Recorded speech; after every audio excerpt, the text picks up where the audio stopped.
Revelaciones de la Santa Muerte. Mi historia con Clara. Mi nombre es Rafael y esta es la historia que nunca pensé que contaría. Todo comenzó cuando conocí a Clara, una joven estudiante de antropología, durante una visita que hice a la ciudad de Oaxaca. Yo había llegado allí para realizar un proyecto fotográfico sobre las tradiciones locales, pero lo que encontré fue algo mucho más oscuro y perturbador. Desde el primer momento, Clara me pareció fascinante. Era carismática, segura de sí misma y poseía un conocimiento profundo de las tradiciones más arraigadas de la región. Nos conocimos en una charla sobre las creencias populares de los pueblos indígenas y pronto comenzamos a pasar mucho tiempo juntos. Sin embargo, había algo en su mirada, algo que no podía definir, que me inquietaba. El caso fue que poco a poco me fui quedando. El plan era estar allí unos meses y después que terminara el proyecto me regresaría a mi ciudad. Pero los meses se tornaron más de un año. A lo largo de este año fui conociendo un poco más de Clara y de su familia. Clara no era la misma chica inocente que había conocido meses atrás. Conforme nuestra relación avanzaba, Clara comenzó a mostrar partes de su vida que no conocía, partes que mantenía ocultas. Una noche, mientras paseábamos por las calles empedradas de Oaxaca, me confesó que era devota de la Santa Muerte. Aunque había oído hablar del culto, nunca había conocido a alguien que lo practicara. Notó mi desconcierto y con una leve sonrisa trató de calmarme. No es lo que piensa Rafael, dijo suavemente. La Santa Muerte no es ni mala ni buena. Todo depende de lo que pidas. Esa noche me llevó a su casa y me mostró un lugar pequeño decorado con veladoras y figuras de calaveras. Y en el centro, una imponente figura de la Santa Muerte, vestida toda de negro. Clara encendió varias velas mientras me explicaba que la devoción a la Santa había estado en su familia durante generaciones. Según ella, la Santa Muerte les había concedido innumerables favores, desde protección hasta justicia. Mi familia siempre ha estado bajo su cuidado, dijo con orgullo. Y allí comenzó a relatarme unas historias que verdaderamente me perturbaron. La primera fue que su familia no siempre estuvo en tan buena posición financiera como lo estaban en aquel momento. Su bisabuelo, que fue quien prácticamente trajo a la familia aquellas creencias, era un simple trabajador en una hacienda. Contaba que el patrón era un tipo malo y despiadado, que medio que abusaba de los empleados. Los hacía trabajar y les pagaba una fracción de lo que verdaderamente deberían ganar. Además, el tipo era verdaderamente desagradable y extremadamente cruel. Siguió contando que cuando su bisabuela estaba embarazada de su abuela y ya estaba casi por dar a luz, el abuelo fue a hablar con el patrón y le comentó su situación. Le dijo que tenía muy poco dinero y que no tenía ni siquiera para comprar comida, que también necesitaría algo de dinero para pagar una partera que asistiera en el nacimiento de su hija. El patrón, casi que burlándose, le tiró unas monedas, como si hubiese sido un mendigo. Mi bisabuelo no tomó muy bien aquel desprecio y no le dijo nada al patrón, solamente se fue de allí. Pero antes de irse de la hacienda, se llevó consigo algunas cosas, una ternera y unas herramientas, a las cuales le vendió a otro hacendado, a cambio de algo de dinero. Y con estos fondos, así poder pagar lo que era necesario para el nacimiento de su hija. Resulta que el patrón se enteró, y cuando mi bisabuela estaba dando a luz, se apareció en la casa con otros mozos de la finca, y le dieron candela a la pequeña choza de mi bisabuelo. Por suerte, pudieron sacar a mi bisabuela de las llamas y no pasó a mayores. Allí, en medio del camino, mi abuela tuvo que parir a su hija. Mi bisabuelo recapacitó y creyó que de verdad lo que había hecho estaba mal. Así que fue de todo corazón a pedirle disculpas al patrón. El patrón le dijo que si lo volvía a ver en sus propiedades o en su vida, lo iba a matar como un perro, y lo echó a patadas de la hacienda. Mi bisabuelo trató de reconstruir su pequeña casita, pero cada vez que lo hacía, el patrón se la quemaba. Las pocas cosas que tenía se las mandaba a robar. Mi bisabuelo estaba viviendo en una miseria absoluta con mi bisabuela y su pequeña hija. Un día, desesperado, pensó incluso en acabar con su miserable vida. A ver si de esta manera este hombre dejaba de perseguir a su familia y los dejaría tranquilos. Mi bisabuelo se fue a un puente, pero en el momento en que se fue a tirar, apareció una mujer normal. Solamente vestía un manto negro. La mujer lo tomó del brazo y le dijo que no lo hiciera, que ella había visto todo lo que había pasado y que si él quería, ella le haría justicia.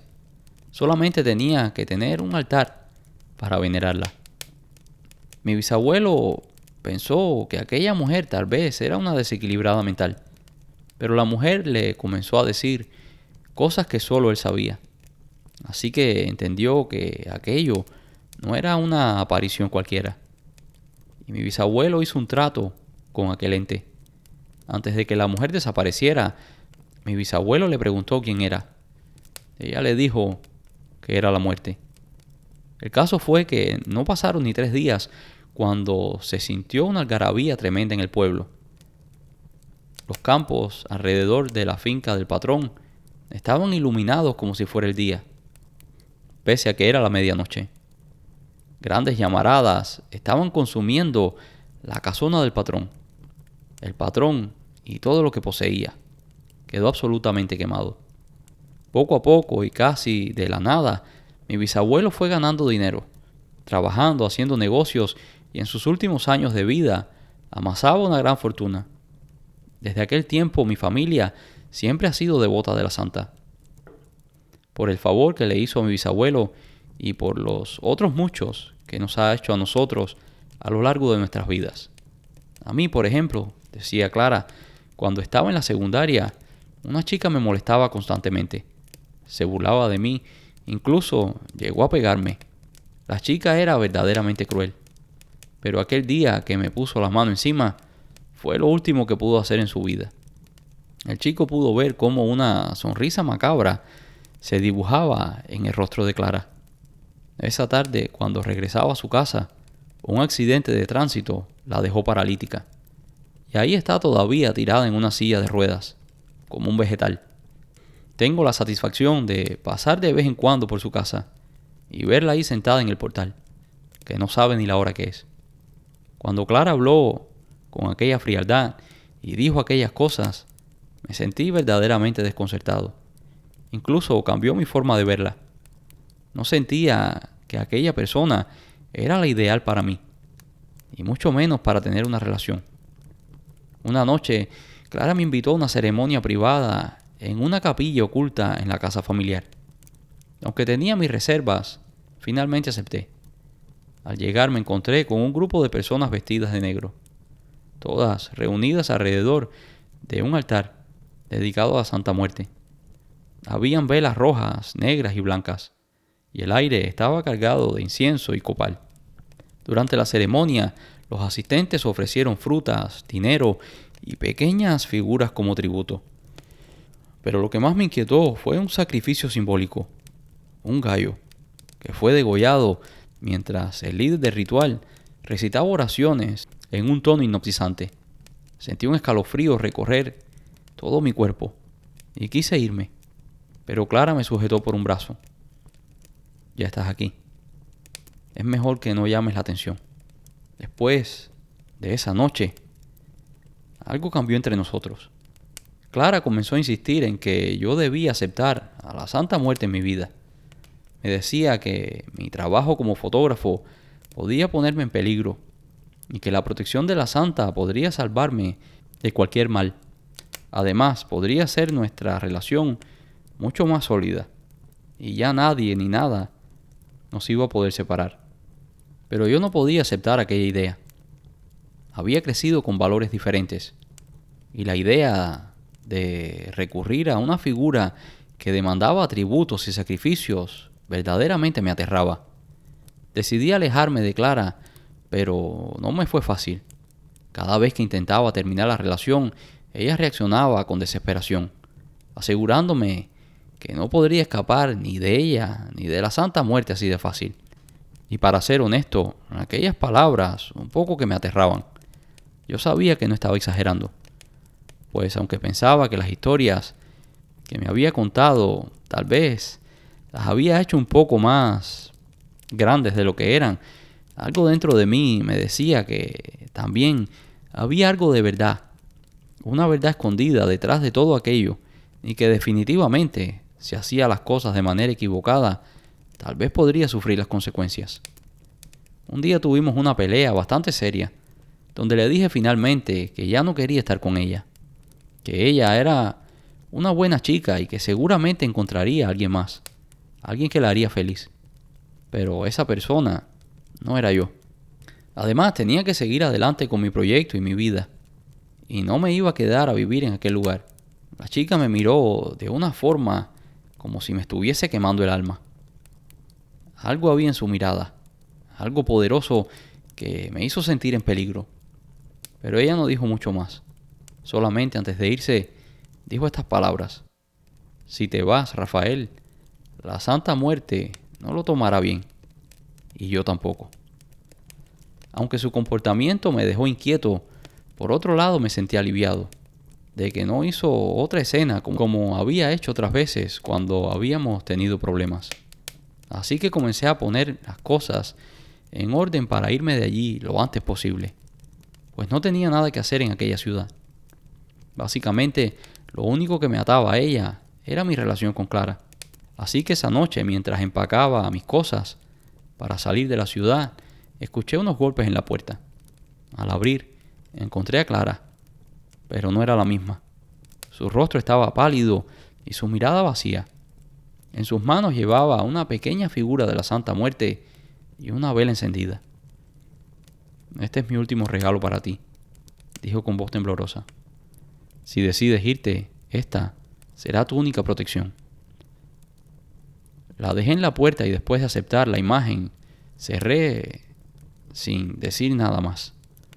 Esa misma noche tomé mi auto y conduje sin rumbo fijo, dejando Oaxaca atrás.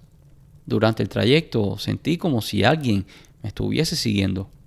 Cada vez que miraba por el retrovisor, podía ver una figura oscura que desaparecía en cuanto parpadeaba. Desde entonces no he vuelto a saber de Clara, pero su recuerdo me persigue. En ocasiones siento su presencia en mis sueños, como si intentara advertirme de algo. Aunque tengo la figura de la Santa Muerte que dejó en mi puerta, no me atrevo a deshacerme de ella, por miedo a las consecuencias. Desde ese tiempo para acá, de vez en cuando he visto a una mujer que usa un vestido negro y tiene un rostro familiar. De cierta manera me hace pensar en la descripción que me dio Clara de la mujer que vio a su abuelo aquel día en el puente. Por lo poco que he logrado investigar y ver en el internet sobre este asunto, probablemente es la misma santa.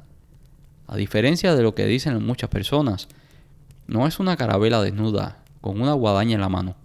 A mí se me aparece como una mujer normal. Lo único fuera de lo común es su vestimenta, que es completamente negra.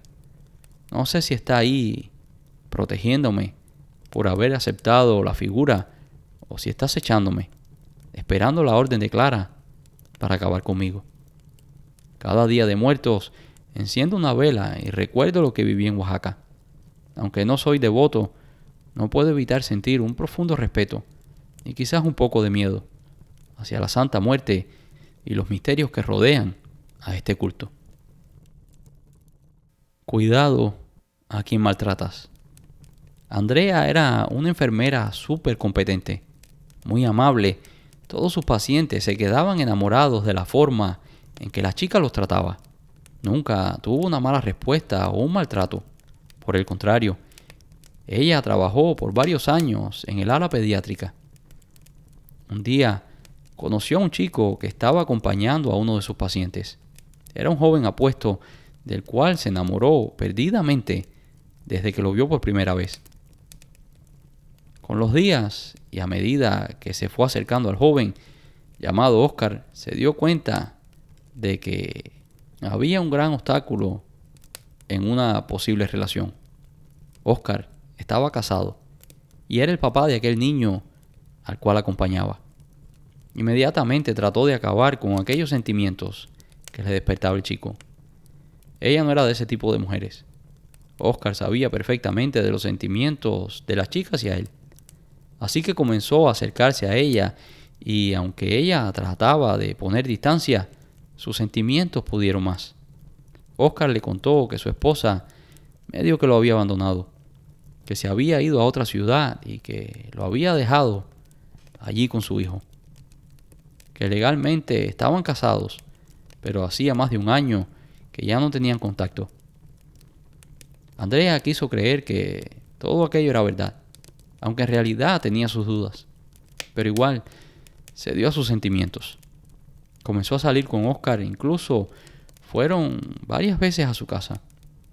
Oscar le prometió que pronto comenzaría el proceso de divorcio y que una vez quedara libre se casaría con ella. La relación iba bien y era duradera. El hijo de Oscar incluso le había tomado cariño a Andrea. Pero Andrea se dio cuenta de que cada vez que tocaba el tema de la madre, el niño lo evitaba. Ella sospechaba que tal vez el padre le había prohibido terminantemente hablar sobre ella. Al poco tiempo de estar en esta relación, Andrea salió embarazada. La chica trató de hacer todo lo posible por casarse, pues no quería que su hijo naciera fuera del matrimonio. Aquellos eran otros tiempos, con una mentalidad diferente. Pero por mucho que trató, Oscar decía que era imposible, que todavía no había podido terminar el proceso de divorcio y que no lo haría antes de que ella diera luz. Andrea seguía trabajando en el hospital. En los primeros meses de su embarazo, ella se sentía muy bien. No tenía síntomas, ni vómitos, ni nada que impidiera que pudiera trabajar. Un día, mientras trabajaba, la llamaron a su estación. Alguien la estaba buscando. Como ella estaba trabajando en el área de cuidados intensivos, el visitante no podía subir a donde estaba ella. Así que pidió permiso a su jefa de piso y bajó a la recepción a ver quién la buscaba. Allí se encontró con una mujer que nunca había visto. Vamos, la mujer no tenía muy buen aspecto. Parecía de esta gente problemática. Tenía muchos tatuajes. La mujer daba la impresión de que había estado en prisión. Además, la forma de hablar, la forma de expresarse, aquella mujer no tenía muy buena pinta. Tenía que haber venido de un lugar bien problemático. La mujer cruzó los brazos a la altura del pecho y le preguntó si la conocía. Andrea le dijo que no, que nunca la había visto en su vida.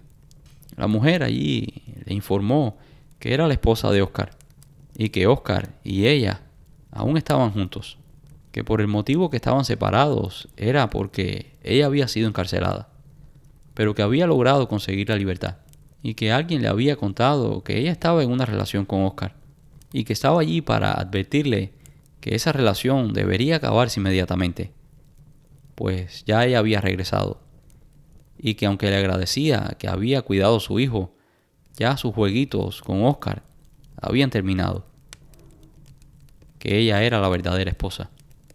Andrea, asombrada, le dijo que no sabía de esa situación, que según le había dicho Oscar, ella había abandonado a la familia. Unas sonoras carcajadas retumbaron en el pasillo. Ese desgraciado no cambia, dijo la mujer. Pero las risas se tornaron en una mirada amenazante cuando la mujer se dio cuenta que Andrea estaba embarazada. La mujer le señaló al vientre y le dijo: mejor deshazte de eso. Eso es de mi marido. Aquello molestó muchísimo a Andrea, quien tomó el teléfono y llamó a Oscar de inmediato. Allí le reclamó por aquella situación, pero Oscar le prometió que no tenía nada que ver con aquella mujer ya, que él había decidido no seguir con ella, que él quería formar una familia con Andrea y que aquella mujer podía seguir en prisión o estar donde quisiera estar, pero que él ya no quería nada que ver con ella. Andrea creyó en las sinceras palabras de Oscar y siguió con la relación. Pero una tarde, mientras Andrea salía del hospital, se encontró otra vez con la mujer de Oscar. Esta vez el encuentro no fue para nada pacífico. La mujer comenzó a agredirla. La dejó verdaderamente mal. Le dio una golpiza tal que Andrea perdió a su bebé. Aquel día que Andrea perdió a su hijo, también perdió toda la bondad que había en su corazón. Aquella bondad que la hacía ser una mujer dulce y cariñosa. Ahora Andrea era una mujer fría y con muy mal carácter. La mujer de Oscar regresó al lugar donde pertenecía, a la prisión. La relación de Oscar y Andrea se terminó después de aquello. Ella nunca quiso saber más de él. Andrea se refugió en su trabajo con la esperanza de que todo aquel resentimiento que sentía se quedara atrás. Tal vez aquella no fue la mejor idea, pues la nueva Andrea no era tan buena enfermera. Maltrataba a los pacientes y a los familiares. Varias fueron las quejas que dieron familiares de los niños que atendía. Aquellos que estaban bajo sus cuidados sufrieron muchos abusos. Las cosas se pusieron tan graves que Andrea fue removida de su puesto y la mandaron al área de cuidados paliativos. El jefe decidió aquello para darle una segunda oportunidad, darle un tiempo a la chica a ver si mejoraba. Todo el mundo entendía la situación difícil por la que había pasado, pero ni siquiera así el carácter de Andrea mejoró. Seguía maltratando a sus pacientes y a sus familiares. Decían que incluso hizo cosas verdaderamente crueles a sus pacientes. Había quien decía que más de una muerte había sido causada por ella. Y aunque el hospital hizo una investigación a fondo, nunca lograron probar que ella tuviera nada que ver con aquellas muertes. Pero igual, siempre quedó la duda. Tiempo después, una noche a las 3 de la mañana, llegó un nuevo caso. Andrea estaba en uno de sus peores días. A regañadientes se levantó de su silla y fue a recibir al nuevo paciente. Era una mujer mayor, una mujer de cabello blanco, piel morena y ojos oscuros, tan oscuros como la misma noche. La mujer examinó a Andrea de arriba abajo. Cuando Andrea la vio, la bautizó con el sobrenombre de la bruja. Poco sabía ella lo correcta que estaba. Esta mujer no hablaba. Las personas que la trajeron le mencionaron a Andrea que había tenido un stroke hacía varios años y que había perdido el caminar y que apenas hablaba. Solamente balbuceaba algunas cosas. Andrea notó que los acompañantes de la mujer también eran gente un poco rara. Vestían todos de negro y la verdad tenía muy mala vibra. Los acompañantes de la mujer se fueron y la dejaron allí. Andrea le dio un par de vueltas a la mujer hasta que llegó la hora de irse. La mujer no hablaba, se mantenía en silencio. Solamente la miraba de vez en cuando, como si la mujer supiera algo que ella no. Aquello un poco que incomodaba a Andrea, pues la que tenía el control sobre aquella pobre gente era ella. ¿Quién era aquella señora para mirar con tal desprecio?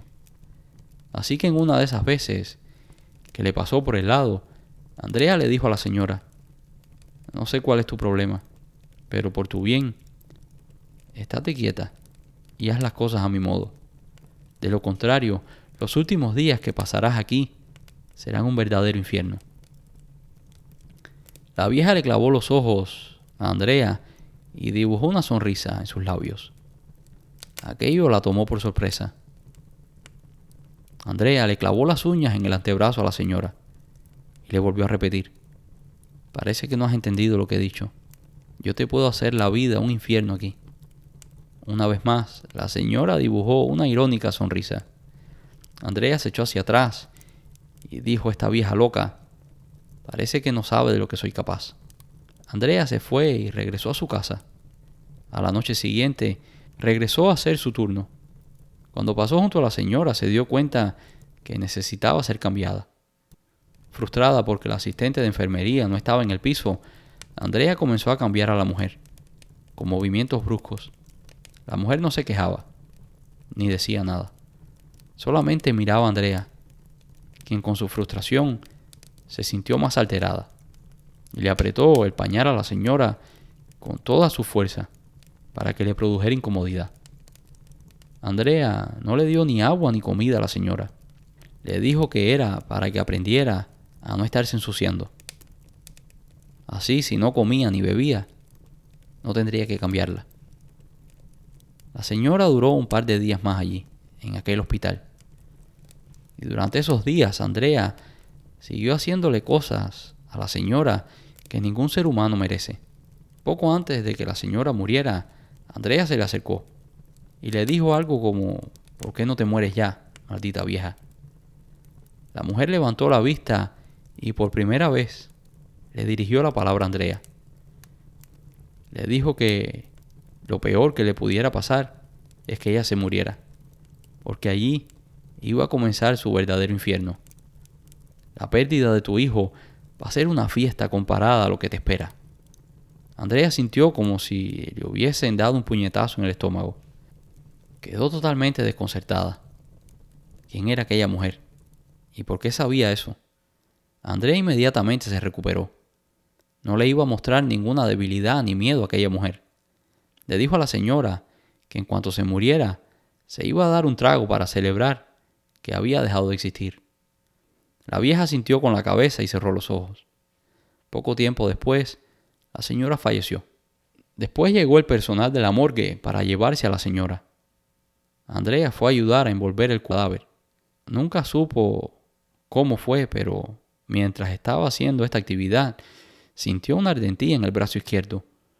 Cuando se miró, tenían 3 rasguños, como si fueran 3 líneas, que le sangraban profusamente. Inmediatamente se puso alcohol, desinfectante y se lavó muy bien la herida. Pues aunque la señora no estaba allí por ninguna enfermedad infecciosa, tenía miedo de que se fuera a contagiar con algo. Y tal como dijo la vieja después de su muerte, la vida de Andrea se convirtió en un infierno. Primero aquellos arañazos no sanaban. Era como si la piel se le estuviese pudriendo. Tuvieron incluso que hacerle varias cirugías para quitarle el tejido necrosado.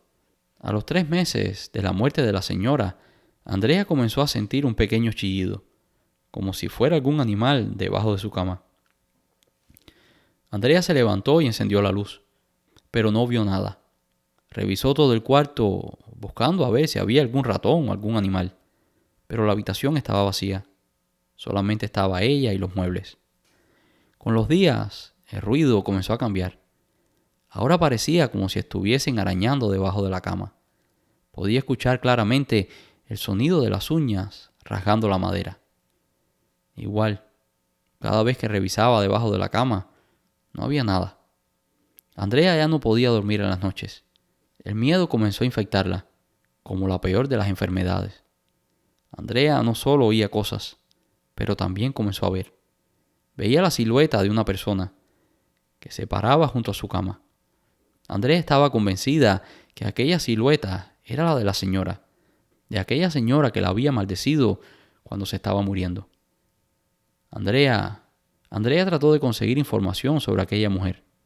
Tal vez así sabría cómo salvarse de la situación en la que se encontraba. Después de mucho buscar en el hospital, logró encontrar una dirección asociada a la difunta. Sin saber muy bien qué hacer, se dirigió a aquella dirección. Allí se encontró con un lugar que nunca se hubiese esperado. La dirección era la de un altar de la Santa Muerte. Allí se encontró a algunas personas, pero había una mujer en específico que le parecía conocida. Estaba casi segura que era una de las acompañantes de aquella señora. La mujer, en cuanto la vio, la saludó. La saludó con la misma risa irónica que le había mostrado a aquella señora tiempo atrás. Aquella mujer sabía perfectamente a lo que venía Andrea, y antes de que pudiera pronunciar palabra, la mujer le dijo que lo que estaba pasando era simplemente la retribución de lo que había hecho. Este es el castigo por lo que hiciste. Aquella mujer a la que maltrataste era una bruja muy importante. Una bruja que tenía pactos muy poderosos con la niña blanca. Tú le hiciste mal a ella Y ahora la niña blanca será quien te cobre. Te metiste con la persona equivocada. Y habiendo dicho esto, la mujer se viró de espaldas. Mientras caminaba, Andrea le suplicó que por favor le dijera si había alguna forma de quitarse aquella maldición de arriba. La mujer, sonriendo, le contestó: terminarás de pagar el día que te mueras. Y la mujer desapareció entre las cortinas oscuras que tapaban la entrada de lo que parecía el altar. Andrea se fue de allí desesperada, con miedo, con mucho miedo, como el que nunca había sentido. Andrea siguió viendo cosas inexplicables, atormentada por las visiones cada vez más claras de aquella mujer que la había maldecido. Las cosas se pusieron de forma tal que Andrea perdió la razón y comenzó a vivir en las calles. Sus familiares y amigos trataron de sacarla de aquella situación, pero ella se rehusaba. Meses después le perdieron el rastro y Andrea oficialmente desapareció. A día de hoy nadie sabe con certeza cuál fue el final de aquella mujer. Y esto es todo por hoy. Espero que hayan disfrutado de este video. Si lo hicieron, déjanos un like, y si no lo has hecho todavía, por favor suscríbete. Muchas gracias y nos vemos en el próximo video.